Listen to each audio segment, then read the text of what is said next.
Los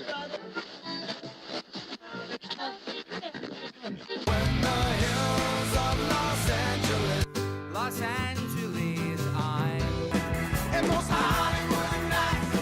She goes to California, oh, California. What you say about Los Angeles? LA got the people saying,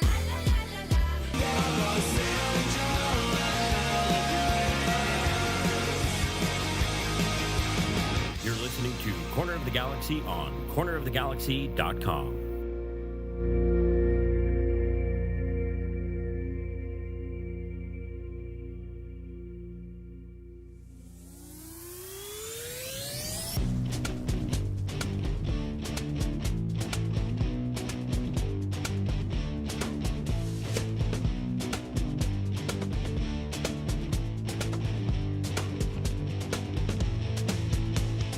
It's time for another episode of Corner of the Galaxy from the Box, the show that gets you behind the scenes of the LA Galaxy and into the minds of soccer reporters and MLS experts. Your hosts for the day are Corner of the Galaxy's Josh Guesman and LA Times soccer reporter Kevin Baxter. Let's start the show. Hello, everybody, and welcome to Corner of the Galaxy from the Box on cornerofthegalaxy.com. I'm your host, Josh Guesman, coming to you on a Monday, April 7th. LA Galaxy 2-0 losers at Real Salt Lake, having to turn the page quickly as they will face off against Tigres tomorrow night as we're recording, Tuesday night. That'll be the second leg of the Concacaf quarterfinals there, and a chance for the LA Galaxy to advance in a must-advance game. Not necessarily must-win because of the results, what they need, but it's a must-advance game. So we're going to talk about that, talk about the RSL game, and if this Galaxy team is ever, in the history of 2025, going to, one, find a win, two, stay healthy. A lot of stuff to get to, a lot of things to talk about in order to help us do all that. Welcome back to the show, Mr. Kevin, the Panda Baxter. Kev, how's it going, bud? Don't you think that musical intro is a little long? No. Well, no, I mean, 3 Galaxy players got hurt during the intro. Yeah, it feels that way. As most of you know, I did not have live coverage on Saturday. I was busy with some family stuff and doing some other things. And then I got done and everybody was like, hey, don't watch that game. And I'm like, what do you mean I have to watch the game? They're like, I wish I never would have watched that game. And I'm like, well, that's great for you. You don't have to go talk about it for an hour on Monday nights. I actually have to go watch the game. So I did power through it and watch the game. One is people, obviously, no wins, Kevin, at this point seems a little redundant. I think the Galaxy should try to switch it up a little bit. Maybe just gonna try something. Maybe try not giving up just stupid defensive goals and maybe try scoring more than the other team for one game and seeing how that works out for him. I think it worked well for him in 2025 or 2024. I feel like it would also work for them in 2025. Well, by the way, I see where you put your new Galaxy Corner of the Galaxy decal logo thingy that the listener gave you last week. I still like it. I still like it above the other one, but whatever. It's your studio. Yeah. You did a graphic recently which showed that the Galaxy were off to the worst start ever. So with another loss, they've just increase that. No, they get better, don't you know? That's how graphs work, right? If you just here. By the way, it was funny when you called me this, or when we spoke this weekend, and you said you hadn't watched the game, and I said, yeah, same thing. Yes, don't bother. You don't have to. You're not going to like it. That was the Eric. Eric told me that. I think Sophie told me that. I think you told me that. The Discord was telling me that. I'm like, guys, it doesn't matter. And actually, sometimes it's a much easier watch whenever you know what the score is and you understand that it wasn't a good game. It's easier to sort of watch that and just be in a analyzation mode instead of like having to react in real time live stuff to try to figure out what's going on. You already know they're going to lose. You already know that the Galaxy give up 2 goals in the span of 5-6 minutes, and then that's going to be the end of it. To the same guy. Well, by the way, one of the best players in Major League Soccer too, Diego Luna, right? And certainly a rising U.S. men's national team sort of star there as well. Has tons of confidence. That being said, I don't think they made him work very hard. Also, that being said, I think Greg Vanney was correct after the game, Kevin, and he sort of said, what'd they have, like 2-3 shots on the goal, or 3 good chances, and they buried 2 of them. And I'm just like, yeah, well, the Galaxy had maybe half a chance here and there. The fact that Tucker Lepley had the only shot on goal, and that came in the 94th minute or 95th minute? Yeah, they had no shots in regulation. I mean, no shots on goal. Yeah. Not going to win a lot of games that way. Yeah, well, one shot on goal. One shot. Tucker Lepley had the only shot on Right, goal. that's what I mean. In regulation, they didn't have any, though. Yes, I guess. Isn't stoppage time still regulation? Isn't that it's part of the The game? regulation 90 and then stoppage time. Well, whatever. Well, here's how bad it is. I mean, the Galaxy are in last place in the Supporter Shield standings. Yes. 2 points. They're in last place by there's other, I think, 2 other winless teams, Montreal and somebody else.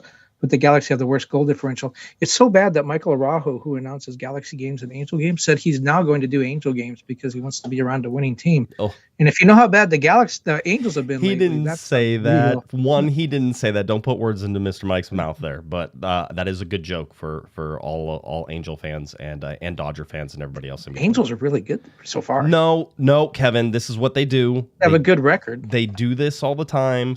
They go out and they're like, "Hey, we're gonna be a good team," and then they just fold. So at least the LA Galaxy, they are who we thought they were. Right? It's one of those right now. They're being consistent in their ways. The thing is, and I keep watching these games expecting something, and I think we're all at the prove me wrong stage of things now, right? Which is, I'm not going to go out there and pick the LA Galaxy to win a game. I'm not going to pick the LA Galaxy to go out there and score goals. I'm not going to pick the LA Galaxy to have this like turnaround, wonderful rest of the season until they can prove that they can put that together. I think there's a lot of reasons that things didn't go well in Utah. One of which is you got to stop allowing the first goal. You have to stop chasing games. The LA Galaxy in 7 league games have scored first once. And They've led once this season. They've led once this season against Orlando, and they ended up losing that game too. All right? So here, I can even pull them up. Here's all of them right here. Excuse me. These are all the games. So through 7 games, the LA Galaxy have led once. That's it. They've scored first once. It was at home. It was in the Orlando game.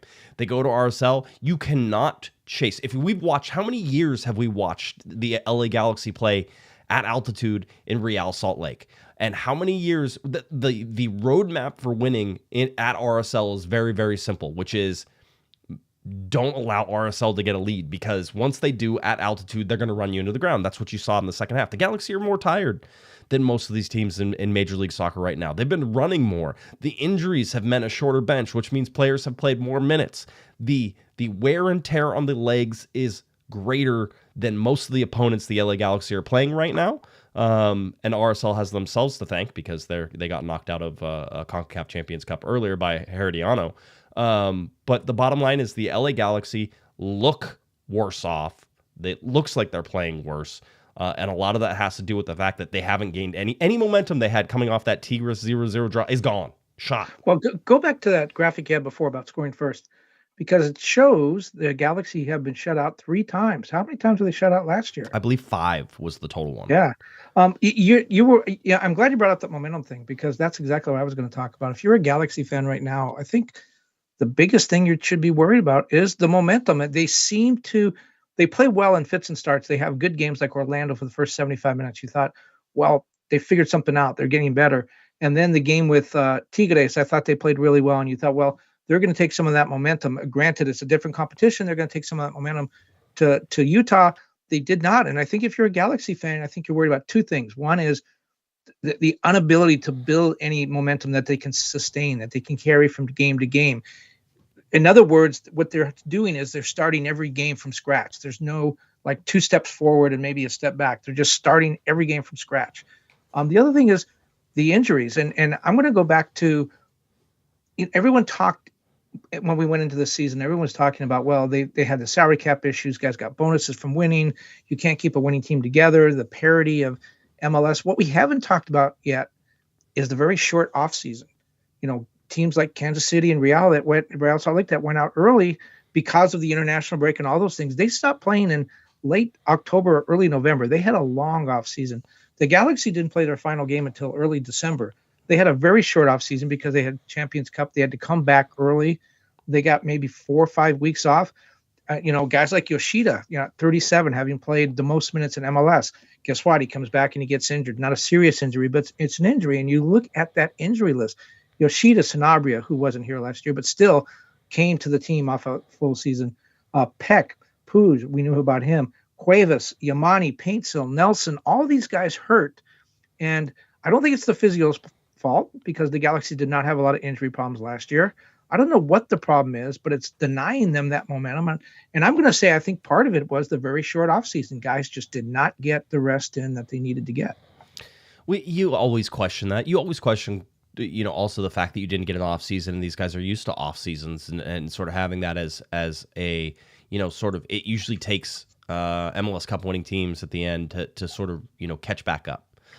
The amount of minutes, the amount of time they put on the legs is certainly there. But I mean, this is a perfect example. We'll even go to the starting lineup for the LA Galaxy. Gabriel Peck's not in this lineup, right? And so just after we had been talking about everything's finally coming together, the Galaxy are finally getting healthy, I will go back to one of my favorite things that I like to say on this podcast, on this program, and things that I've been talking about mostly for 17 seasons, which is there is no guarantee you will ever get quote-unquote healthy, right? This is a perfect example of this. Where everything's sort of building towards the return of Joseph Paintsil. Gabriel Peck has been out there and playing fine, and everything looks good. And you're like, finally, Paintsil and Peck back together. Everything's going to be okay, right? And we hear from Greg Vanney after the game that Peck, whenever he got fouled in that breakaway, that wasn't a second yellow card for Angulo for Tigres, which means Angulo shouldn't be playing in the next game. Because it should have been a second yellow card, but he got injured in that. A little hip pointer. He landed on his hip, caused some problems. And so we see in this that now, instead of having the lineup that you thought you were going to have, and the Galaxy even rotated here because they were worried about some of the injuries that they've had. They worry about playing too many minutes. Guys like Miki Imane in there. And certainly whenever you look at Christian Nelson. Ramirez. Yeah, Christian Ramirez, John Nelson, right? And Ramirez, I think, was more of a rotation in minutes just to make sure he was healthy and ready to go for Tigres.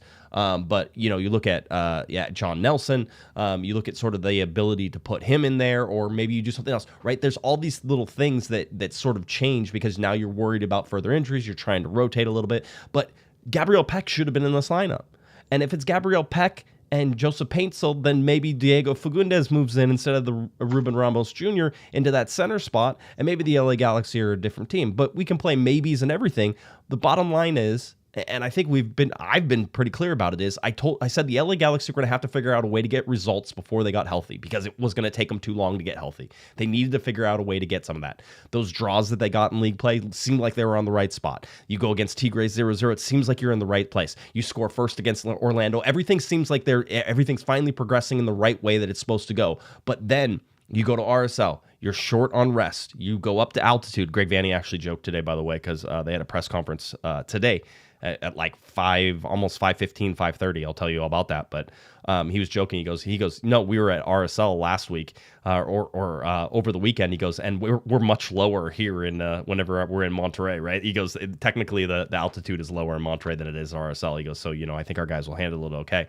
But you go to altitude, then you have a short bench again. All of a sudden the bench is short. All of a sudden the problems start mounting again. You give up the first goal. Now you're chasing. The Galaxy don't have the ability to recover from giving up a goal first right now. I don't see the offensive ability to be able to do that. I don't know. It feels like the weight of the world is on the LA Galaxy shoulders, and it shouldn't be. They won an MLS Cup last year, but that's a young midfield. That's a young center of midfield. There's a lot of young players out there playing minutes, and that should benefit the Galaxy overall. But Kevin, you can't go back and watch that game and say it was a joy to watch, and that was something that I think we all got used to last year, was watching good soccer. Yeah, and like I said, I mean, there's just no momentum carrying over. They, in some ways, they almost seem to be regressing. Like what happened last week doesn't matter. This week we're starting anew and we're going backwards again. And you talk about, they were MLS Cup champions last year. It was a great season. Everything seemed to go right. But numerous players have told us, look, that doesn't count anymore. We start anew. No one's going to give you a break. If anything, they're coming after you harder because you are the champion. And, unfortunately, I think the Galaxy are kind of proving that. We don't get any bonus points for being champion. We start from scratch, and they just haven't produced. And it's weird. You know what? This is going to sound really funny. They're 0-7-2, right? 0-5-2, excuse me. Oh, yeah. 2 points, 5 goals scored, 14 allowed. You know what? That all seems pretty fair, given the way they played. That all seems to be about where they should be. No, there doesn't seem to be, and I think the momentum part, or I like it, the chat room saying they're fragile, and we've talked about sort of the fragile nature. They are fragile right now. They're not the same team, They're not the same team that was in 2024, and they aren't. There's parts and pieces that have sort of gone away. Guesman Brugman, for as much as we could say he only played 1,200 plus minutes last year, was able to come in a pinch and be sort of that veteran move. Greg Vanney talked today about last time he played in Monterey with Toronto, he had a very experienced group that was coming from Toronto, and now he has a much younger group. And how does that young group react in a spot like this against a powerhouse like Tigres in a hostile environment, and sort of that real thing? There are things that are happening right now in 2024 or 2025 that will eventually benefit the LA Galaxy. It just feels like that. It just feels like they're having to sacrifice a lot right now to not be good, right? Like as much as, yes, they're good learning. Yes, this is going to benefit them. Yes, the younger players are getting minutes, and that's going to help whenever you get guys back and your bench gets deeper and all those things sort of help. But like right now, in the moment, it's suffer city. And until they can have something go their way, Diego Fagundes talked about, just not getting the breaks, and it feels, I would imagine that it feels like they're just, everything's piling on. They get punished for every mistake that they make. And any bounce that they get, like the Galaxy hit the post 2 or 3 times, I think, against Orlando. It's one of those things where you're sitting there going, how is this not a different game that the Galaxy are playing? They just need something to go their way. I don't care what happens. I don't care if the ball bounces off the crossbar and hits the keeper in the back of the head and dribbles across the line. The Galaxy need to get a break in one of these. And whether that happens in league play, whether that happens, in Concacaf Champions Cup, because like a giant game, we can talk about that on later, but a giant game for the Galaxy where really a win would do like a ridiculous amount of momentum, give them confidence, give them all the things that we thought we saw whenever we saw the 0-0 draw coming away from Tigres whenever they played at Dignity Health Sports Park. So for me, I'm waiting for all those things to happen, but if you're the Galaxy, if you're Will Kuntz, if you're Greg Vanney doesn't want to wait. Greg Vanney can't afford to wait. Greg Vanney's in a contract year. We don't know if he has a contract or not. But for a guy who won an MLS Cup last year, you would have thought that he would have been staying for a couple more years, and maybe that eventually happens and it goes through. But it's certainly hard to argue that, hey, give me all the money and give me all the years, and oh, by the way, we can't win a game in league. It's just bad optics. I'm having a senior moment. What was the name of the Uruguayan center back that got hurt early in the season last year? The Uruguayan center backs. Cáceres? Yes. Uh-huh. So I was, when the team wins, everyone sort of talks about the locker room, but they don't talk about it the same way when a team is losing. And so, Cáceres didn't play a lot of minutes, but was a major presence in that locker room. And the leadership that he showed. Gaston Brugman was the same. Mark Delgado. Those guys aren't here anymore. And so you look at say, well, they only last 1,200 minutes with Brugman. They can make that up.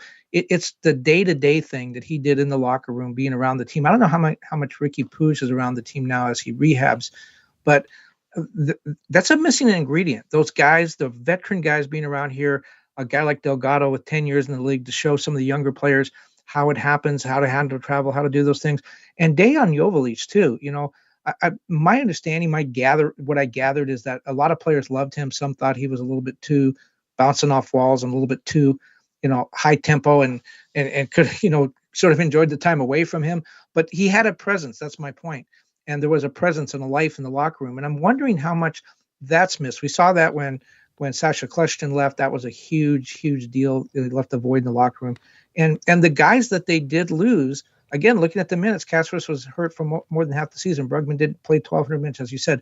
Delgado clearly a presence, but those guys they did things that you didn't see on the field, but they were in the locker room. They were around the team. They were in training. And I think the Galaxy maybe miss a little bit of that too. And that goes back to what you talked about. Greg Vanney talking about his veteran team in Toronto, which had Michael Bradley and had Victor Vasquez and some real quality, Mark Delgado, some real quality individuals, some character players. The Galaxy do have character players, but I wonder if they miss those guys that are no longer here, because it's certainly a different mood around this team. It feels, and again, I feel like there's frustration. I know the players don't like to use that word because frustration almost means like when you're frustrated I'm throwing my hands up. There's nothing I can do. I'm frustrated, right? That type of thing. So I don't think players or coaches like the word frustrated. To me, it would in this case apply. You have played well in spurts. You've had some bad moments, and those bad moments have punished you just to an extraordinary amount. Watching this game in Salt Lake, looking at it, this is all my fault. I should have apologized earlier. What did I say on Thursday night? I said the Galaxy will be fine with Zonka. Don't worry about it. There's a guy who's experienced. He knows how to play. You're not going to have any problems with Zonka playing at the center back. I told you how we'll talk to him after the Tigres game, and just he seems like just this really checked in, well thought. He's smart, intelligent. He understands all the things. So by the way, I still believe all that. But it is the podcaster's curse, so to speak, to talk so nicely of someone, saying, don't worry about Maya Yoshida not being there. With Zonka in there, you have somebody who has a lot of experience, just like Maya. And then Zonka goes out and throws one of the most boneheaded plays that we've seen this year. But by the way, in a list of boneheaded plays, and it's one of those stupid things where like the ball almost gets caught underneath his foot on a cross. He's going back. It's not even like he's out of position. He's in a good position. It's not even that dangerous of a cross. It's like, hey, if as long as you just clear this, and it's usually easier for players, especially the defenders, to clear the ball from whence it came, right? Because you're attacking it, you're moving towards the ball. A lot of times it's easier just to direct that back out. And I think he went to do that and he missed the ball. Whether that had anything to do with the pretty crappy field that RSL usually has, I'm just never been a fan of how hard panned that ball that stadium is, with how hard the ball bounces. You put that into the altitude and stuff like that. I mean, between Minnesota and RSL, it feels like Minnesota's field is usually too soft and it's too pliable, and it slips and the ball's just not stable. Then you looked at the game in a winter climate, so I certainly understand trying to keep the grass growing in a winter climate and all that stuff, but maybe that had something to do with it. Although I went back and watched it at like half speed to see if the ball did something stupid just before it hit him. But I heard players talking about the field conditions. I heard Greg talking about it too. It doesn't matter, because at that point you're already losing 1-0.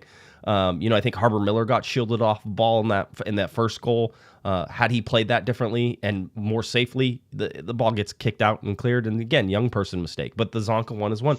Like, when will you ever see that? Maybe you'll see that once every other season, Kevin, where a experienced defender like that goes to hit a ball and just misses it and just skiffs it right to Diego Luna, who's never missing that shot from there.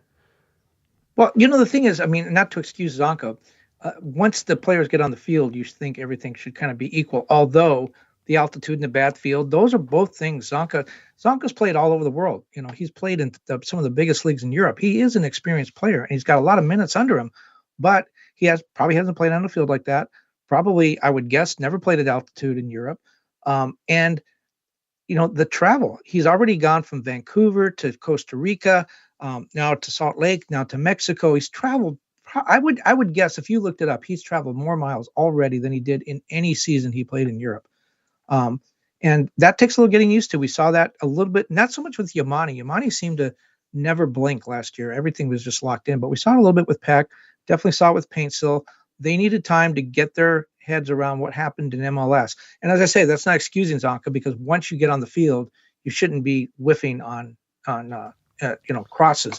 But there is a little bit of adjustment period, and that's why I'll go back to those guys, that the veterans that are no longer here, how much they help with that. It's up to guys, I know they're doing it, guys like Diego Fagundes, some of these veteran guys, it's up to them to sort of step up and show these guys the ropes. Some guys aren't comfortable with that. There are some guys who just kind of show up and play, and there are other guys that need to be leaders, and then Galaxy needs to find those guys now. Well, Lasso's Optimism, $5 super chat. Evening gents, LA Galaxy, not unlike two heavyweight fighters, clinching, waiting for a decision. It almost feels like they get on edge for every game. Like, when's the shoe going to drop? I'm just going to wait this out. I'm just going to, I don't know what, it's not playing scared, but it's playing tentative, right? Like, whenever you don't understand how you're supposed to play, whenever you don't trust the guys next to you. And that's just a matter of learning the new players, the new positions, the things that the Galaxy have had to change since last year. Everybody has to wear a name tag on the first day of the season anymore, so that way everybody can remember everybody's name, because there's so many new players and so many new things that have sort of changed. So I'll say this, and again, I think that if you watch that game live, you come away with one sort of take on it, which is that the Galaxy didn't play well. And I'll say this, I thought overall, in the grand scheme of things, the defense was okay. The goal that they gave up, the first one, was at least well worked by RSL inside the box. Again, you're not going to stop Diego Luna from scoring that first goal. He's gonna play you. And I think Aude got taken to that left side in a little stutter that sort of allowed Aude to continue to slide past Luna and do that. So I didn't have a problem with that. Just in terms, I didn't like the ball should have been cleared by Miller. I think it was Miller on that side. It could have been Lepley on that side. But trying to clear that ball and getting that out, that would have negated the goal. You get to a position, you fight for that position, and then you take that ball, and there's no danger there. So again, danger from a chance that shouldn't have been created. I think you and I were talking beforehand, Kevin. You were talking about mistakes, and guess what? That's how goals get scored every time. That's what a goal is. It's a mistake. There's a mistake somewhere. Every once in a while, you can see one where maybe Gabriel Peck in the playoffs, whenever he ran through 3 or 4 players and then scored. It's like, well, yeah, you could call those mistakes, and that was also a great individual effort. But for the most part, goals get scored off mistakes, and so you can see that. The big problem for me isn't the defense, and it hasn't been the defense this year. Where is the offense? 5 goals in 7 games. Well, and that's, you talked about goals get scored on mistakes. They made mistakes last year. You just never noticed because they won the game 6-1 or 5-2 or whatever. You never noticed those mistakes. They weren't costly. And what you talked about with them playing tentative, I'm not so sure that's playing tentative as much as perhaps a lack of confidence. And last year, the Galaxy would get ahead, and then they just put the pedal down and they just pull away, and it was never a contest. This year it reminds me a little bit of some of the things I experienced back in my running days, where you get a big lead and you're leading the race, or in the Galaxy's place the game, but you're just not confident, and you start thinking, where's that guy? Where's that other guy? Where is he? When's he coming? When's he going to pass me? And it's not like you sprint to the finish. It's like you slow down and almost wait for the inevitable. And I see the Galaxy doing that. Their Orlando game was the best example. They had that lead for a long time, about 40 minutes. And you could just see them looking over their shoulder. When are these guys coming? When are they going to pass us? When's that break going to go against us? And sure enough, it did with the penalty. But I see it not so much as being tentative, although it is that. I see it more as a lack of confidence. Just there's no way we're going to close this out. They're going to catch us. I had a good one in here. Fernie said, I knew we were bad, but not 0 wins bad. Like, yeah, again, it shouldn't be. So we'll see. Again, I don't think you need to throw this LA Galaxy team out. They're learning. There was certainly questions whenever you have Miguel Berry in there. I've always liked Miguel Berry coming off the bench. Miguel Berry is the perfect guy to play whenever you have a lead and you want him to go in there and harass everybody and keep things moving and be just sort of the pain in the butt that he can be. That's what he succeeded at last year. I think the fact that they decided to rest Christian Ramirez in this game, remember a guy who's been scoring the LA Galaxy's goals, Christian Ramirez, I think the fact that they gave Christian Ramirez the night off because they're resting for Tigres, you go back and play this game in a regular season without the CONCACAF Champions Cup and everything, then Christian Ramirez starts there and it's probably different. My guess is if this was a regular game and there wasn't a Tigres game on a Tuesday night, Gabriel Peck may have played in this game as well, right? Because then you have a full week off again and you get to rest. The fact that they were going to play Tuesday night sort of means, hey, we need to give some guys some rest. You could go back and say Mickey Amane could come in this. We can look at this lineup, and I think you should, and realize this is not the grade A starting lineup that the LA Galaxy should have in this position, right? So I don't think we're crazy for saying any of this stuff, but I mean, Mickey Amane should have started this game. Christian Ramirez should have started this game. You probably put Parente in instead of Ruben Ramos Jr. in this game. Julian Aude is fine. Julian Aude, I should say. John McCarthy is fine. Zonka, but if Maya Yoshida is healthy, then that changes things a little bit too. But Zonka, at least I can look at that back line and say, with Mickey Amane, maybe this game's a little bit different because does Mickey Amane get pulled the way that Harbor Miller does for that first goal? If that happened, if in that position, the LA Galaxy are probably not down 1-0 right away. Does that change the rest of the game? I don't know. Butterfly effect and all that fun stuff that we can certainly talk about. But this was a rotated lineup. And whenever you have a rotated lineup, in general, especially in Major League Soccer, the quality is going to come down a little bit. And I think that's what we saw against it. And then they're waiting for the shoe to drop all the time. And there you go. In the 21st minute, all of a sudden the Galaxy are losing 1-0. And then, by the way, go ahead and make a silly, stupid mistake that Zonka makes, and now you're down 2-0. I thought the commentators were overplaying sort of the idea that, if RSL can just score one more, then the Galaxy will just think about what they have to do on Tuesday. I'm like, I actually saw an LA Galaxy team that fought pretty hard at altitude. Those guys were exhausted by the end of that game. I don't think it's an effort issue. And I'll fight against that. I usually don't think these are effort issues. Very rarely, in some instances, Kevin, we've seen this team quit We've seen them stop playing. I didn't see them stop playing against Real Salt Lake. Maybe they should have. Maybe they should have shut it down. Maybe they should have just let it be the way it was and know that they had a game on Tuesday. But I thought that they tried to play that game out. That second half was a lot of RSL waiting and the LA Galaxy not creating a lot on offense. Yeah, I think that that quitting thing is 2023 and before, but I'll step in it again. I know what I've been talking about the last couple of weeks is really controversial. A lot of fans hate this. And I'm not saying the Galaxy purposely go out and try to lose ever. However, you made a lot of good points of how things might have been different if the Galaxy didn't have a game tomorrow in Mexico. And I think looking at the way they're playing, it's highly unlikely they're going to win the CONCACAF Champions Cup. It's highly unlikely they're going to get past this next round. So if you buy that, how much did the fact that they made it to the quarterfinals hurt them? I mean, if they had been able to do what you said and play the players that you said they should have played in Real Salt Lake, and if they had been able to use these travel days and these CCC game days to train and to get some of these new players accustomed to playing with one another, how much better would their MLS season be? And then if you buy that argument that they're not going to win the CONCACAF Champions Cup, they're not going to get past the quarterfinals. Obviously they had to treat it seriously, but I guess the point is, how much does this hurt them? Because I think it does hurt them quite a bit in a lot of different ways, and it might take them a while to sort of come back from this CCC thing.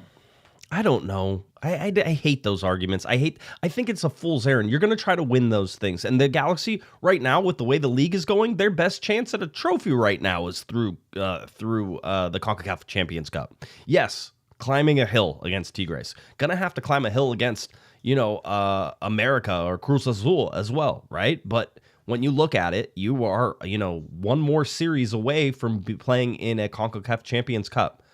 I've talked about how seriously you can take this tournament. Well, you've made it far enough now that now you're in the serious contention. You have 90 minutes basically at a 0-0 draw that can get you through. And any scored draw would allow the LA Galaxy to go through. So 1-1, 2-2, 3-3, 4-4, 5-5, that gets the LA Galaxy through.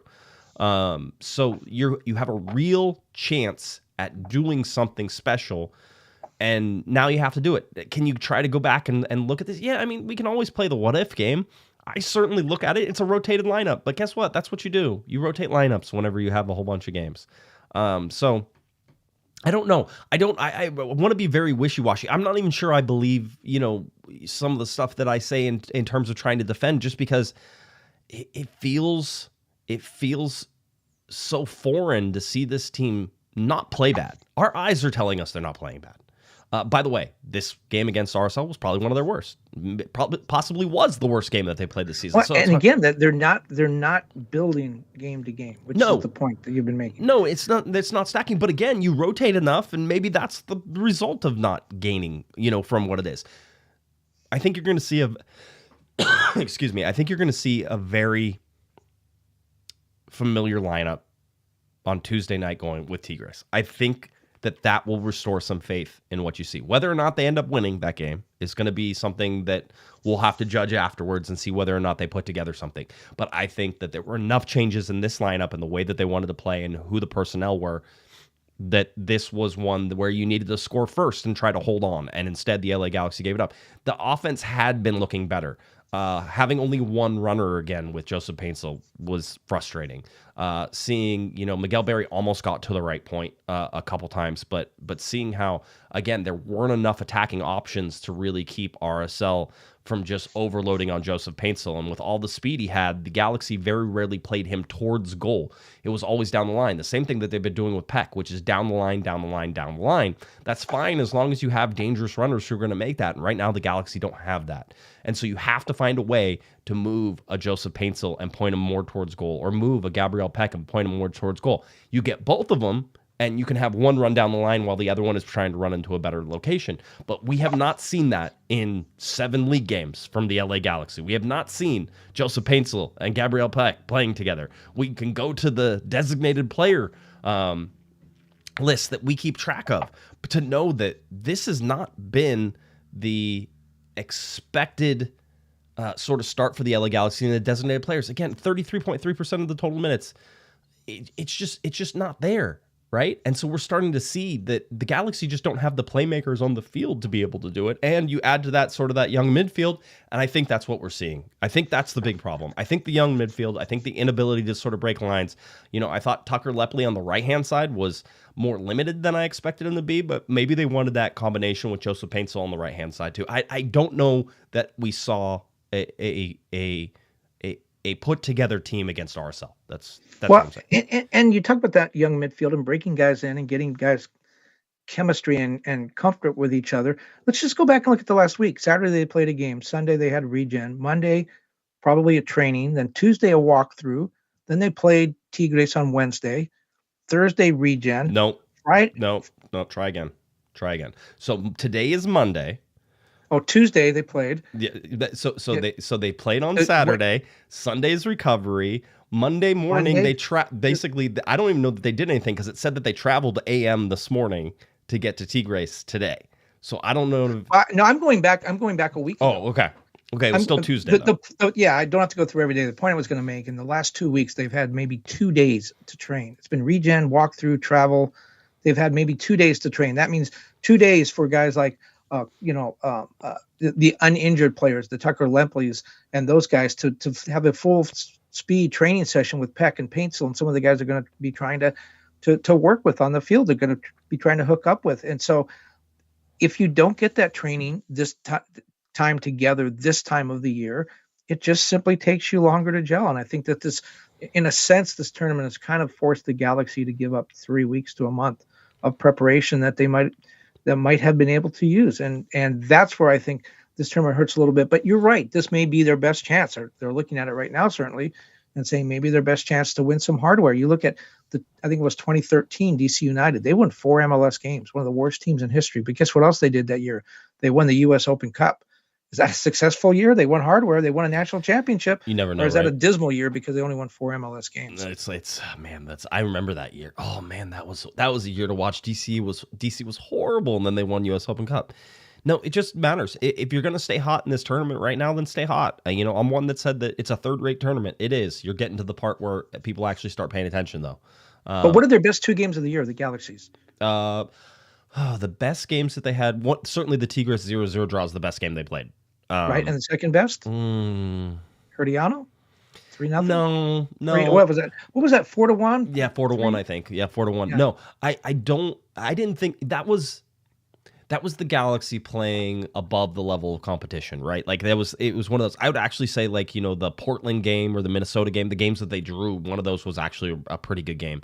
The Orlando game was a really good game up until 75 minutes into that game, right? So there's things that I've seen from that, but by clear, the 0-0 draw with Tigres was a really great game the Galaxy played. They didn't score. They had some chances. It would have been nice to put a ball in the back of the net. But seeing how well they defended, how focused they were, how energetic they were, how they frustrated Tigres at the time, I just want to see, are we going to see that level of LA Galaxy? We're going to see that level of Tigres. Is Tigres going to elevate their game because they're at home, they're in front of their fans, 41,000 plus could be there. I don't know how many are expected to be there, but I would imagine it's going to be pretty full to see the LA Galaxy. Tough place to play. It's a big bowl, and the fans are right on top. But they did score 4 goals in that Herediano game, and they've scored 5 goals in 7 MLS games. So there's something to be said for that. Yeah. We can talk about it Tuesday, April 8th, 6 p.m., 6:30 p.m. I'm seeing 2 times, but I have a 6 p.m. Sort of TV start for FS1 for the LA Galaxy playing Tigres. That's at Estadio Universitario. This is University Stadium. A really interesting, old school sort of stadium here. So excited to see how that is. Greg Vanney was talking about how excited it was. The Galaxy, by the way, we're supposed to have a press conference.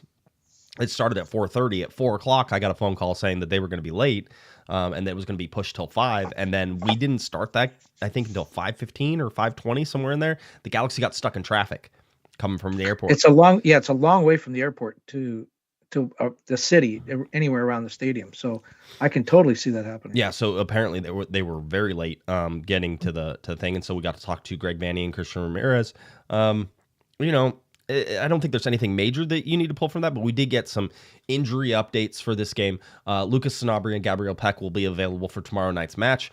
We also found out, by the way, we saw them traveling So that was my question. I asked Greg. I go, hey, I saw that Lucas and Gabe, traveled. I go, what is their status? And he said they'll be available. He said, almost everybody will be available except for Mauricio Cuevas. Now Cuevas traveled with the team, but he is not back yet. So he's going to get to do some training with the team, and that's what they expect to sort of do, and that's why they brought him on this particular trip, was to get some training time in with the rest of the team. So I think he's getting close to returning. Maya Yoshida and Marco Royce did not travel with the team, so those guys not there. But other than that, Sanabria, said basically Greg Vanney said Sanabria will be available. So here's the thing, though. The Galaxy have sort of thrived a little bit under Parente, and watching sort of what Parente is able to do. I'm interested to see how Sanabria comes back in, and maybe he's gotten to watch more. Maybe we see more, because I know that not a lot of people were impressed with Sanabria. I mean, I don't think we saw that much of him, but a lot of people weren't impressed with Sanabria. So is that a big get to come back? It's certainly one of the guys they want back if you're Greg Vanney, if you're Will Kuntz, because they went out and spent money on him. But I don't think he's a plug-in and all of a sudden everything's better guy. It does make the bench a little bit deeper, and I think that he can be a quality player, but now we have to see that. And is the perfect time to bring in Lucas Sanabria in a game against Tigres for a Concacaf Champions Cup. So it's going to be an interesting one to watch there. I just don't know that it solves a whole bunch of problems there, but Gabriel Peck being available is good. The fact that he didn't play last game is good. I think they shut him down last game because they didn't want to play him ahead of the game with Tigres. So I think you're going to see Joseph Paintsil, who went 60 minutes, is finally going to be your 75 to 80-minute player against Tigres, even though it's short rest. So I'm ready to see some of this and how this plays out. I mean, is there hope for the LA Galaxy here, Kevin? I mean, you and I seem like, I think I'll be pretty honest. I expect Tigres to win. I don't know that the Galaxy can do much about it. Yeah, I definitely expect Tigres to win.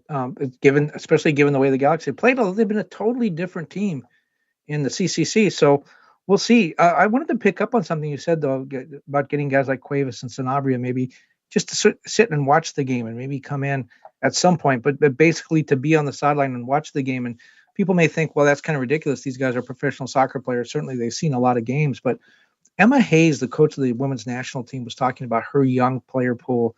And they just had a friendly with Brazil at SoFi Stadium. And she had I forget the player's name, but there's a very talented young player that Emma Hayes is trying to groom and bring along. And she just had her sit on the bench for the first 70 minutes and said, just watch. What do you see? She asked her at halftime, what do you see? And she said, the level of play is a lot higher and harder and faster than I thought it would be. This is a woman who spent her whole life playing professional soccer. And she watched from the sidelines and learned a lot. And I think Greg Vanney's a veteran coach. He knows that. Getting these guys to sit on the sidelines with their teammates and sort of break down the game, it really does make a difference. I know it sounds totally goofy, right? But it really does make a difference. And having Sanabria and Cuevas being able to sit there and watch this is probably a big help. And that's why the guys they left home were Yoshida and Royce. Those guys are veterans. Royce isn't going to see anything he didn't see in Germany. Yeah. And Yoshida the same. But these younger players who are sort of maybe a little bit inexperienced in MLS and CONCACAF, getting to see this stuff up close is a big deal. I do believe we had a step forward for Marco Royce, which Greg Vanney mentioned that he was outside training. And so that's sort of a step there. There's sort of a big question mark around Royce right now about whether or not he will be shut down for a significant amount of time with the knee injuries that he's dealing with right now, or whether or not with all the treatments, and Greg Vanney called them sort of treatments that he's going through, all the things he's going through, whether or not that is enough to get him back into the game. And so I think everybody's sort of waiting to see what that is. But bottom line is that one of your marquee players, Ricky Puig, injured with an ACL, now a guy who went out and listen. He's not a designated player, so I think the LA Galaxy are sort of, you get what you get with Marco Royce. That being said, I'm sure they'd rather he be available and ready to play in these games than be injured and sit on the sidelines. So we have to watch what Marco Royce does and sort of see if that progression continues to a place where they can get him back on the field, or whether or not something happens with that, whether he gets shut down for an extended period of time or even season-ending stuff like that type of thing. I don't know that that's where it's headed. I think I speculated on that on Thursday, and I don't think I'm in any position to change that speculation based off of all this, but the thing with Marco Royce is he's the guy that the Galaxy that Will Kuntz, rolled the dice with last year. That's the reason they're in all this salary cap problem this year, is they went out and they realized they had a chance to do something really special last year, and they went out and got Marco Royce and spent a lot of money on him. Not a designated player salary, but spent some money on him, brought him in, and that led to, for a 2-year deal, that led to a lot of the salary problems they're having now. So is it Marco Royce's fault? No, because if Marco Royce had said no, I think Will Kuntz would have went out and spent that money on somebody else. But it is a little bit of a disappointment in that they sacrificed so much to bring him in, and he hasn't been able to contribute the way that he wants to. Yeah, I mean, sure. I just don't think the $1.4 or $1.7 million, but it's just not that big of a hit whenever you look at all the things that are sort of across. Doesn't mean that you could have probably kept somebody else. Maybe you could have kept somebody like Mark Delgado. But again, I think you're right. I think Will goes out and gets somebody else if Marco Royce doesn't come in. So I think that was the position to fill, and they went out and filled it. Now, certainly looking at the salary cap and the position that they were in, it puts them in a bind. I think, and I've heard that they are set up really good for 2026, and I think if they need to make a move in the summertime, that they have the leverage to be able to do that. So, and one move that you could see them make, I was talking to a Galaxy front office person, I guess the end of last week, about the so-called goalkeeper controversy and how that sort of developed. And this person told me that was baked in, that they knew that going into the season. And in fact, if anything, they prepared for it. JT Marcinkowski is the backup goalkeeper, and it's sort of like 1 and 1A with McCarthy and Mikovic. The idea was that both those guys, McCarthy and Mikovic, are starting goalkeepers somewhere, and the Galaxy can only start one at a time. So the idea was they knew there was going to be a goalkeeper controversy at the beginning of the season, and they wanted that to sort of work itself out for someone to grab that position. Unfortunately, that hasn't happened yet. This is the fly in the ointment. The idea was let those two guys fight it out. One of them is going to be the winner, and the other guy is going to wind up probably being moved on because they're both too good to sit behind one or another, and that's what JT is. He's the backup.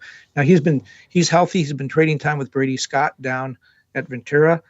He'll be ready to go if there is a move. But I fully expect at some point one of the two first team goalkeepers will be moved and create a spot for JT. And I don't know if it's going to be salary cap, if we're going to bring another player in. You can trade within MLS now, as you know. So one of those two goalkeepers, I think, are going to be moved before too long. Yeah, the only problem there is that it sort of sits that the better goalkeeper would be the one who gets traded. The guy who's starting would be the one who gets traded and not the guy who isn't starting, only because the other guy has had his trade value diminished, right? Like Mitrovic coming in and not having a great start to the season has done nothing to help his trade value. The fact that he has it has a passport that allows him to play probably in Europe and a whole bunch of places probably helps him out in that regards. But I'm interested to see what value there would be for like a Mitrovic right now in his current state. So while I can understand letting things battle out, letting things play out, letting things sort of settle and let the cream rise to the top, all those fun things that you want to do, I just think that by seeing some of that, you've seen trade values diminish, not go up. I think John McCarthy's a clear number one, and I think that Greg Vanney thinks that, and I think that that's how that's going to continue to play. I think you'll see John McCarthy starting against Tigres. I don't know where Mitrovic sits now, outside of not being number one. I think he's clearly number two now. And if that's the case, then how do you move him knowing that, his last games weren't that great? I don't know. To me, it feels like, yeah, you can let them play it out. You can let them battle it out. But by not picking and by not choosing, by not separating and saying, hey, we're going to move Mitrovic, that, Mitrovic had a lot of juice behind him because, hey, this is this up and comer. This is the thing he's going to play. 3 games is not enough to really see him. 4 games not enough to really see him, and you want to see him play more. But I feel like the shine is off that apple a little bit more. Maybe. When we look at this Tigres game, though, is this a chance for the LA? I mean, do you feel here's the bracket, and we can bring this up. The Galaxy on the same side as America and Cruz Azul, and the winners of that game coming through, we'll be able to sort of see. That's an 8:30 p.m. The LA Galaxy Tigres game 6 p.m. So it will be the LA Galaxy understanding their fate before the America and Cruz Azul game will get played. But that being said, it felt like the Galaxy had one of their best games against Tigres. Do you have hope for this, Kevin? I mean, should there be hope for Galaxy fans? Should people be expecting something? Well, I have to say, if I was a Galaxy fan, I would be much less hopeful this week than I was last week. Again, just simply going back to what I've talked about all along, the fact that they don't seem to be taking consistent steps forward. This could be another one of those things. They could go out and play really well against Tigres like they did last week. But will it mean anything? Will it be a step forward? A step forward, it would be they play a really good game, lose narrowly, and then come back to MLS and continue that momentum. I'm not so sure it really helps them, to be honest. If they win, if they beat Tigres, yeah, they advance in the tournament. But then if they come back and play another horrible MLS game, does that help them? I mean, where's the thought in that though? What do you mean it wouldn't help to advance in a tournament that is a continental tournament? I don't understand that. Explain that to me. Well, here's the good thing for Galaxy fans is that the more I poo-poo this, their chance of winning the Champions Cup, the better their odds get, because you remember last year I was saying all along, they're not a Supporters Shield team, and they wound up being the best team in the league. They wound up winning an MLS Cup. So the more I discount their chances of winning the Champions Cup, probably the better it gets. But I'll just go back to the argument I had at the very beginning when they played Herediano. Is I just don't think this is a team that's going to win the tournament. And every round that they go further on, they get closer to that championship, but they get closer to not winning it, and that just costs them more time with MLS. And that's my argument. And I understand all the fallacies in there, but this is a team that is not playing well in MLS right now. They're off to the worst start of any defending champion ever. Well, it's also the worst start for any LA Galaxy team, right? So that's in addition to that, both. They need to sort of focus on that. I feel like that's where their focus should be. Now, if they win Champions Cup, you know what? That's probably a better tournament than MLS in a lot of ways, because it's international and you're playing really strong teams and it's home and away and it's all those other things that MLS is not. So if that happens, then I will gladly say I was completely wrong. I may be wrong anyways. But for right now, if the focus is going to be on MLS, they need to get their ducks in a row on MLS, and I don't know that this is helping. So the tournament that they've had success in, you want them to fall out of, so that way they can go back to a league where they haven't won. Haven't won, exactly. That's see how logical that is? That's my whole idea. My whole thought on this is that the Galaxy seem to have found a way to be competitive in this tournament, right? And if they could find a way to beat Tigres at home, one of the things that it would prove is that, once again, this team is not as bad as we thought they were. Maybe Tigres has a shocker and we can sit there and say, well, it was really Tigres playing bad than the Galaxy playing good. I don't think anybody will care because the Galaxy will have made it to the semifinals of a Concacaf Champions Cup and going up against Cruz Azul or America. So I'm not sure that you can just sit there, and this is coming from a guy who called this tournament third rate, right? And wasn't worth it, especially at the early stages. I really don't care about. But having said that, now, this seems to be a place where the Galaxy have the most confidence. This seems to be a place where the Galaxy play their best soccer. And if that's the case, then I think as a Galaxy fan, you want them in this as long as possible. You want them to have the confidence that they go in. If they beat Tigres on Tuesday night, on tomorrow night, Houston's in trouble. Right? Like, it's one of those. It's like things are going to really start flying. I've been waiting for... Have you ever seen like the old movies whenever they're trying to start like an old prop plane airplane? They have to sit there and they have to like spin the prop, right? And like they do this thing where they kick the leg up and then you push it down and then sometimes it doesn't start and you have to grab it again and start it again. I feel like this is the LA Galaxy this whole season so far. They're trying to start this old World War I biplane that has the Red Baron on it and all that stuff. They're trying to start this propeller and they just keep and it spins for a second, but it stops, and it spins for a second, and it stops. It feels like the momentum's not there. A win at Tigres would be the thing that kicks the engine over. And all of a sudden they're like, oh, wait, we do know how to play soccer. We do know how to win. We do know how to be. This is the effort level we need day in, day out for trying to figure this out. Maybe that's hopeful. But no, I think there's a lot of truth in that, and it's going to be a very difficult environment to play in. I mean, the fans are going to be against them. It's a CONCACAF game on the road. It's going to be a very difficult environment. And if the Galaxy can overcome that, they should come out of that with a ton of confidence. A couple of things, though. One is they're going to have to win. They're going to have to score a goal. Yeah. And that's been a problem. They don't have to win, though. They don't have to win. No, but they have to score a goal to advance. If it's 0-0. Yes, it would go to extra time. They technically wouldn't have to score a goal then either. They just have to win in penalty kicks. So but at some point, somebody on that team is going to have to get a ball past the goalkeeper and into the net. I feel good about the whole penalty kick idea. That to me doesn't even worry me. But yes, go ahead. So at some point, they need to get the ball past the goalkeeper and into the net, and I just don't see them being able to do that on a consistent basis. The other thing is it's interesting. You could and probably might my first instinct was to credit the competition, to say, well, they're clearly playing up to the competition, and maybe in MLS they don't feel that challenged in a weird way. That's true against when they played against Tigres at Dignity. They did play up to the competition. They played their best game of the season. But you can't say that about the Herediano game. They lost the first one, and then they won the second one, and clearly that team was not as good as the Galaxy. So they weren't playing up to the competition in those games. I think the Galaxy was superior. So it's tough, but I don't think this – I think this is a game that the Galaxy are going to take very seriously. I don't want to say they didn't take Real Salt Lake seriously, but this is a whole different level of seriousness. Wait. They're not gonna take the Tuesday night game seriously? No, they're taking this one, going down there to play Tigres. They know Tigres is an iconic club in Mexico, and it's a tough environment. And I think there's a lot of guys who want to kind of prove themselves in that environment. Right. And maybe when they looked at Real Salt Lake, I'm not saying they need to win an MLS game. There's nobody on that team that's looking beyond Real Salt Lake. But I do think that there's a different level of focus that'll be needed and probably in effect on Tuesday night down in Mexico. The good news is we won't have to stay up till 8:15 for a kickoff. We can 6 p.m. We can just go with that way. So let's try. See, that. And that's the University of Nuevo León there. Is that what that is? It seems like kind of a cool area. I was trying to get lower on the Google Earth view so I could show the mountains that were all around because there's. Oh my God, they're amazing. That is one of the most beautiful cities. Oh, see, I've ever been to. It looks gorgeous. I was talking to one of the guys at work too, and he's been down there, and he's like, man, it's so gorgeous. He goes, that's such a cool place to go, Monterey, and to be able to go head down there and see all that. It seemed really cool. So I was they have a little river walk type thing, kind of it better than San Antonio's. It winds for quite some time, a couple of miles probably, around museums and restaurants, and you can take boats and walk along the side of the river.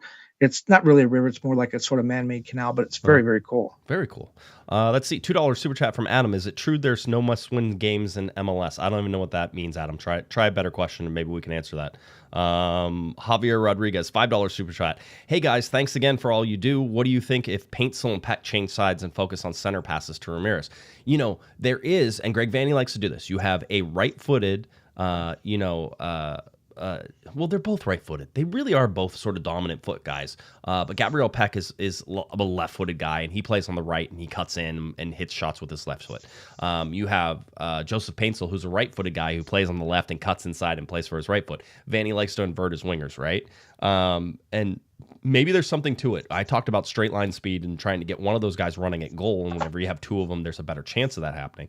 But can you find, what if you just switched them? What if you put, Paintsil on the right-hand side, which is what we saw against RSL. That's his preferred side, but that's why he was like it. We saw that whenever they played against Tigres, where they overloaded on the right-hand side, whenever you had Peck and Paintsil sort of playing together in that one little slot there. Well, and that's what happened last year when they were playing on different sides of the field. Paintsil got hurt, if you remember, around this time of year, and then Peck moved over to his side, and that lit a fire under him. And when Paintsil came back, he very professionally said, I'll stay on the other side. Leave Gabriel where he is. He's really playing well. So they switched sides once, and it worked. If you switch them back, does it then work again? Just Rochambeau it, every time. Just like before you start, be like, okay, ready? Rock, paper, scissors. Whoever wins best 2 out of 3 gets to pick which side they're on. No. I don't mind that. I don't mind the idea. Let's see. Joveljic, by the way, Adam goes, did you $2 super chat? Did you guys see Joveljic had a brace on Saturday? Almost had a hat trick too. So yeah, I'm just going to point this out. The Sporting Kansas City fired Peter Vermees, and they get a win. Do I think that's a long-term solution for Sporting Kansas City? No, but they get a reaction. So I think maybe the LA Galaxy need to fire somebody, and then they're going to get a win at Tigres. So I suggest, I picked somebody out. I suggest they fire Cosmo. I mean... Ooh, that's bold. You can rehire him later, but I think you get rid of Cosmo. That's what I think. For one game. You're like, no, he's got to go. No more tacos, no more pupusas, no more car chases, none of that stuff. You fire Cosmo, away you go. He's going to be... How about Dan Becker? Dan Beckerman. What, Dan Beckerman fires Cosmo? No, Dan Beckerman fires himself. Why would he do that? He's got the Kings in the playoffs. The LA Galaxy won the MLS Cup last year. He becomes a hockey owner. And he becomes a hockey. It'll be an interesting one. I just, Lasso's Optimum says wish Diego was put in as a 10 for the whole game. That's what we're waiting to see. Can we please see it again against RSL? You don't get it because you don't get Peck, you don't get Paintsil on the same side. So for goodness, I mean, Diego's probably like, can I please play the 10? Can I please play? I know he wants to. I don't know. That's a suggestion. I'm guessing that he wants to play at the 10. I think the ability to play at the 10 with Peck and Paintsil and coming off that's something you could see against Tigres. It's a wrinkle. I'm here for it. Who did you think was going to replace Ricky Poos? Going when you're in the winter, you got 10 weeks to plan. What was your choice? Who was going to play that position? I thought Marco Royce was going to play more, but I also expected Diego Fagundes to be into that role as well. I thought that Royce would be able to get minutes in there for that 10 and then let Diego Fagundes. But then Paintsil gets hurt, and now you're like, well, now Fagundes has to go over to the left-hand side. It's one of the reasons they kept Diego Fagundes, by the way, is that he's a Swiss Army knife in that midfield and all the way up and forward. I know there's people out there I feel like you're not seeing the whole game with Fagundes and how he's been playing. He's been putting a ton of minutes in. He's not a spring chicken. Sorry, Diego, you're not a spring chicken. He's not a spring chicken. He feels those minutes. He feels every single one of those minutes, and he's been playing in a position that I think is not the best for him. I would rather see him move into the 10 spot because I think he's one of the most creative passers the LA Galaxy have, and I want to see that progress. And you call him a Swiss Army knife. He's not even from Switzerland, for crying out loud. So I don't know how you got that. But the point on Royce was going to go back to, Diego's or Marco's inability to be ready to play this year, the injuries and other things. I think we talked about the effect on the salary cap. That was a problem, not a big problem, not huge, not like Olivier Giroud on the other side of town, but it was a problem. It did hurt them. But I think it hurt them more because I think everyone was thinking that in the offseason. Yeah, Ricky's not going to be around. Marco will help us get through that. A lot of important minutes from Marco. He'll spend some of that time there. Diego Fagundes will too, but he'll spend some of that time there, and then he's been unavailable to do that. And so it's kind of you almost lost him twice. Yeah. You lost him in the salary cap, and then you lost him on the field. We'll see. We'll see how it goes. For me, I think that there's a lot of life left for Diego Fagundes in that 10 spot. For me, you need somebody. I like Parente because I think Parente has some vision. I like seeing him in the half spaces, but the Galaxy needs somebody who can break lines through that middle. You got to start getting guys like Joseph Paintsil, guys like Gabriel Peck, not running to the outside of the box, but actually running towards goal. Get them into positions where they can run towards goal. And that's where we haven't seen the LA Galaxy dangerous, mostly because it's been very one-sided. So the Galaxy need a two-prong attack. I'll be interested to see if Greg Vanney, if both Paintsil and Peck start the game, and if they do, whether or not he stacks them on the right-hand side again to sort of play the both guys on the right-hand side to be able to combine and sort of press. And I think you saw some of that in that first Tigres match. So interested to see it again. What you said about Peck reminds me. Peck was obviously the player that got the Galaxy to the playoffs last year. Joveljic was the one that won the playoffs for them. But in talking to Greg Vanney about the difference with Peck, he said when Peck came over from Brazil, he was a guy who played with his heels on the line. He was very wide out. And one of the things they did with him is said, no, to be effective, you need to be much closer to goal. You need to come up the field and cut in. You need to be in the box. You're only going to score when you're in the box. And if you look at the number of goals he scored last year and where he scored them from, it was exactly what you just said. He needs to come in and be in the box. And maybe Greg Vanney needs to have that talk with him again. Is remember we talked about this last year, Gabriel. You need to come in. You need to be more dangerous. You need to get in dangerous positions. And that's not 25 yards out. That's 15 yards out. Maybe the absence of Paintsil is a part of the reason for that. But he definitely needs to have that talk with him again and make sure he understands that he's dangerous in the box, not so much outside the box. I would love to fast forward like 20 games and sort of see where the LA Galaxy team is at, right? Like just sort of understand, like guys like Nascimento, who you're sitting there going, what's he going to become? Sanabria, what's he going to become? Are they going to sort of play out the way that you expect them to? And if you do, then don't you feel like the LA Galaxy are if I tell you Nascimento becomes a pretty good number 9 this year, right? And you're sort of like, towards the end of the year, he's the guy who's getting starts. He's the guy who's getting, some minutes. He's the guy who the Galaxy are relying on to score goals because he's figured out the system. He understands sort of where he's supposed to go, and he's got some growth to do, but he's starting to figure it out. That's the biggest benefit I see from all of this that's going on right now is the development of the younger players. And so I would love to go forward 20 games. I would hope that if we jump forward 20 games, if we could jump forward 20 games, that the LA Galaxy would at least have a win by then. But I'm not so sure. I'm not so sure. I'm into the betting man game right now. So we'll see how it sort of goes in that. Yeah. I have to say, we got some comments from listeners saying how we were so optimistic early in the season, and we were. And nine teams in the conference will go to the playoffs, and they've got time to work this out. And when Ricky Puig comes back, he's going to make the team better and all that. But it's 7 games into the season, and they're already 7 points out of a playoff berth. So something's got to start soon. It can no longer be that thing. Greg Vanney talks a lot about the season starts with 10 games to go. Well, you got to be close. Yeah. If you're not close, the season never starts. Let's also not take that out of context for what he said. That has sort of changed in context over the last 2-3 years, because he started saying that whenever he came, in this league, you really have to be playing your best. But by the way, he was right. The LA Galaxy in 2025, their best soccer was being played in the last 10 games of the season. That's why that made sense. The bottom line, though, the Galaxy were also leading in first place in the Western Conference whenever that happened. And so they were playing high-level soccer. They just got that much better in the playoffs, because the playoffs were a pretty easy run for the LA Galaxy. Greg has already said it, we talk about must-win games or stuff like that. There's a ridiculous focus on must-win games that aren't must-win games, and it drives me bananas to it. It's it's okay. A game can be really important. Like the Houston game is going to be really important for the LA Galaxy, regardless of what happens against Tigres. The Houston game is important. It's at home. It's against a Houston team that I think the Galaxy can take advantage of. It's a Saturday night game. The last Saturday night game, you scored first. You look like you're in good position. You got a soft penalty kick, and all of a sudden the wheels fell off, and you got emotional and you lost it, right?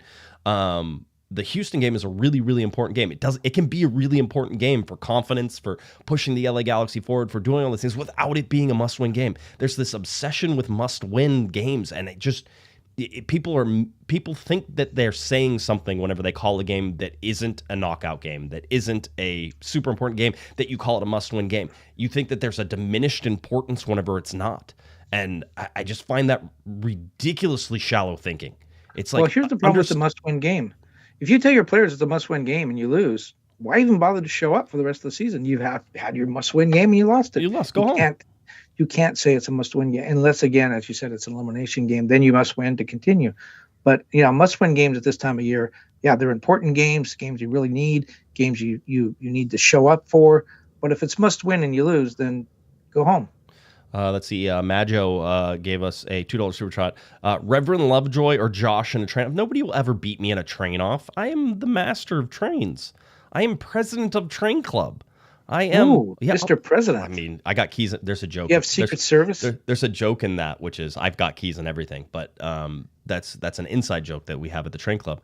Are there train tariffs that you've been putting in place? No, we're good. We're good. So far we haven't. Actually, that's not true. A bunch of our parts that we get from have been tariffed. So we're we have a really big project we've been working on. It's like a $40,000 or $50,000 project.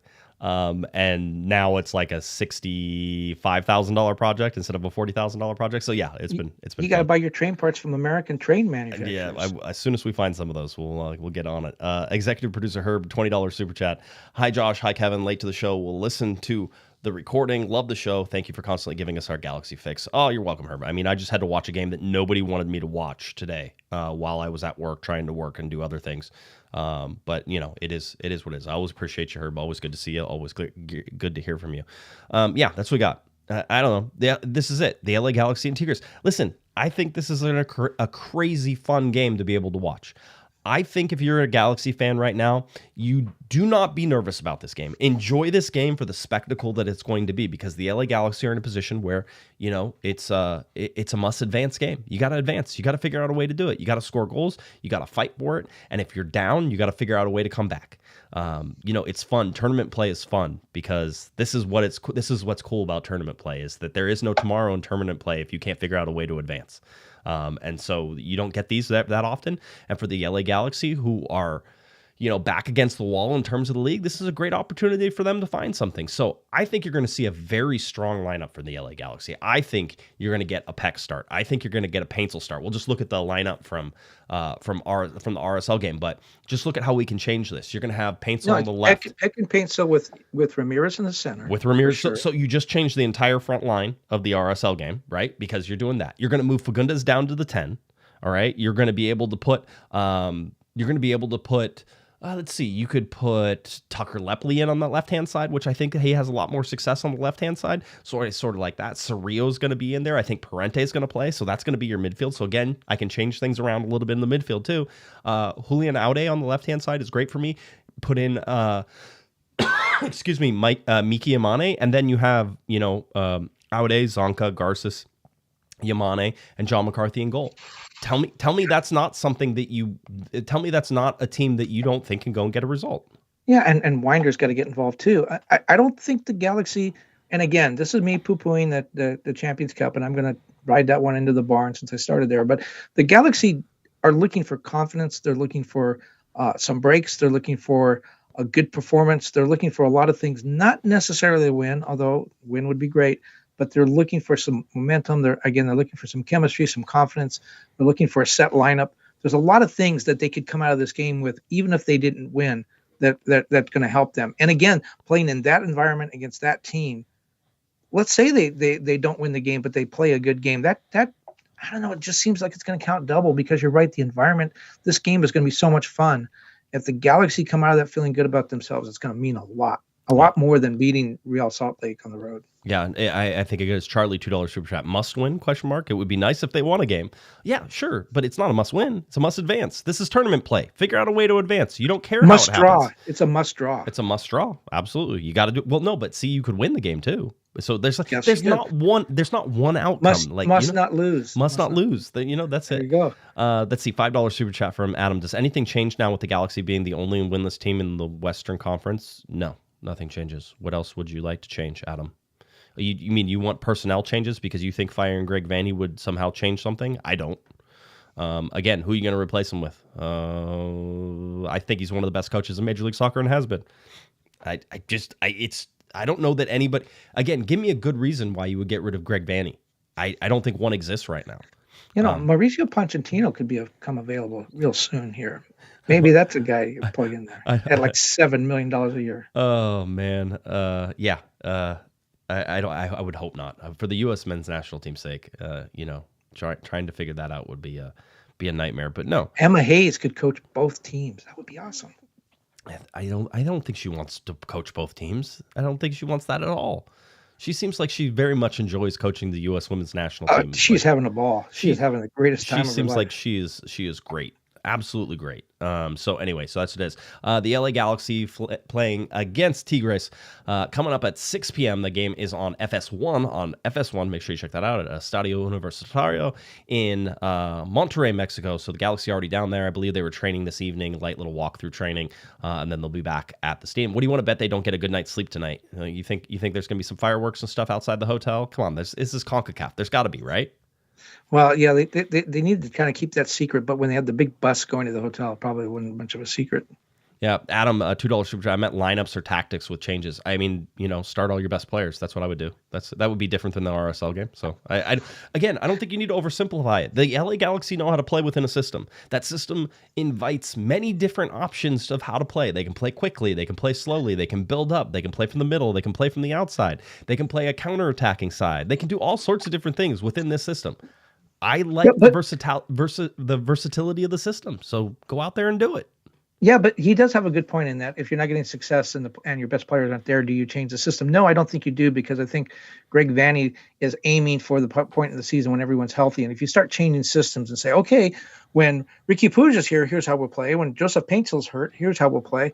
Now, I think you need to stay with the system and try to get the players adapted to it. Sometimes you do it the other way around. Sometimes you say, I certainly don't have the players to play this system, but that's not the case now, because they do have those players. If they're not on the roster right now, they're coming, and you don't want to get too cute and have various different systems based on your personnel. I think you stick with what you have. John Cena Dodgers in the chat room.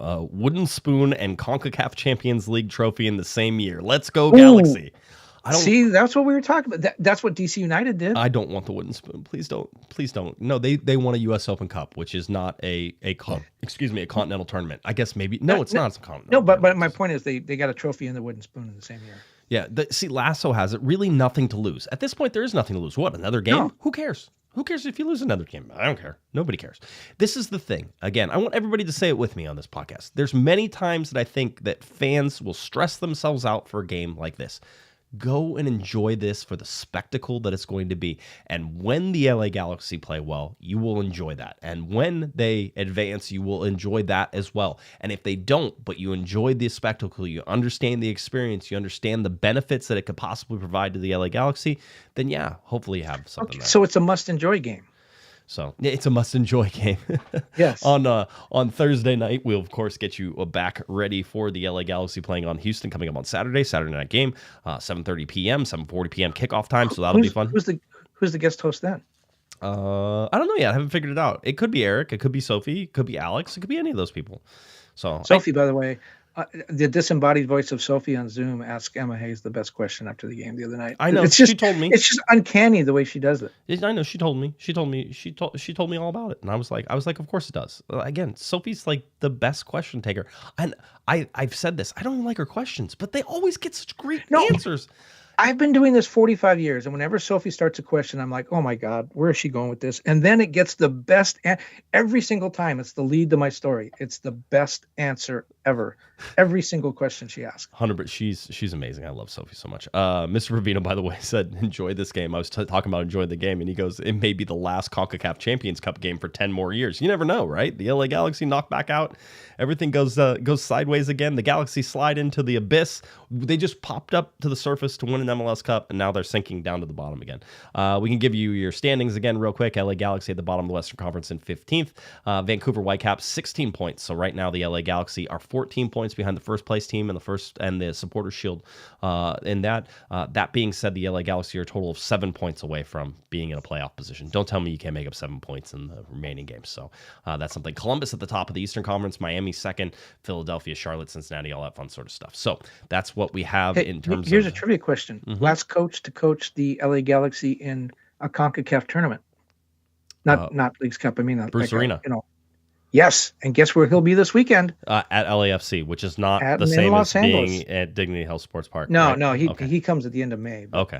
Yeah, that's he'll be back in LA. LA Galaxy schedule coming up: Tigres on Tuesday night, Houston on Saturday, and then it's away to Austin and home to Portland. Galaxy actually get to settle a little bit here and get some time off after this Tigres game, and we'll see how that settles out everything else. All right, anything else, Kevin, that you want to talk about tonight? Yeah. What do you think of the Lakers? Don't Lakers me. Don't Lakers me. The Kings. How about those Go Kings Go? I was going to say the Kings. We were just you were saying that the Kings still have to play a game against the Calgary Flames, and we were talking about this beforehand because Kings on their way to the postseason. And we were talking about this. I said, the first hockey game I ever went to was an LA Galaxy versus Calgary game.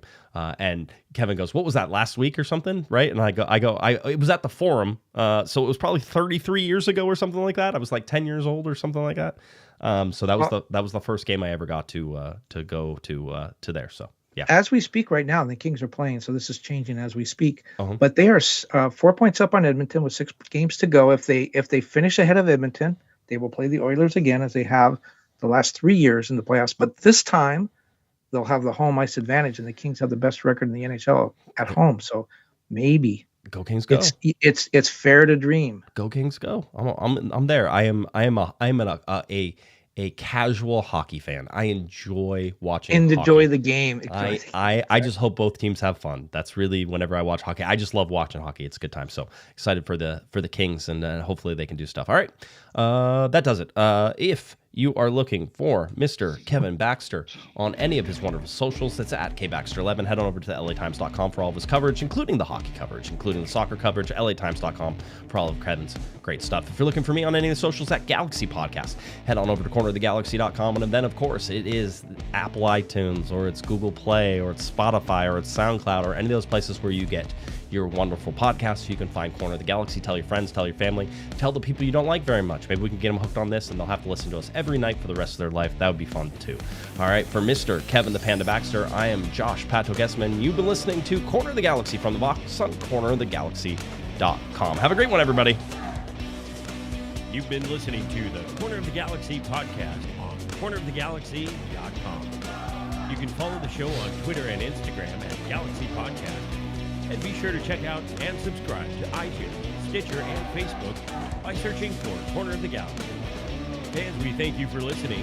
and we ask that you be kind and courteous to your neighbors as you leave the podcast. We thank you for joining us and look forward to seeing you again. Until then, I'm Michael Araujo, and on behalf of the entire Corner of the Galaxy crew, goodbye, everybody.